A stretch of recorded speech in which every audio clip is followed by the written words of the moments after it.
A nice fight between Jordan Panten and Jean Rivera Pacheco is heading our way.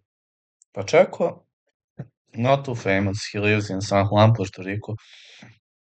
He's a decision expert.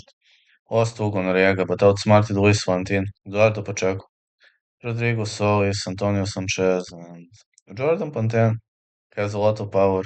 You've seen him doing really well in the amateur circuit, and in professional, he's knocking out everybody. He lost to Farid Nagoga, outsmarted Andre Petus, but aside of that, he finished almost every single opponent. This Puerto Rican is tough, he knows to fill his shell, and he knows to apply a very good defense. And I'm confident that Jean Rivera Pacheco gonna give him a hard time. But unfortunately, I have to go with over 6.5, and I have to go with Jordan Panten to win, potentially a decision. Pacheco is not bad, but this might be too much for him.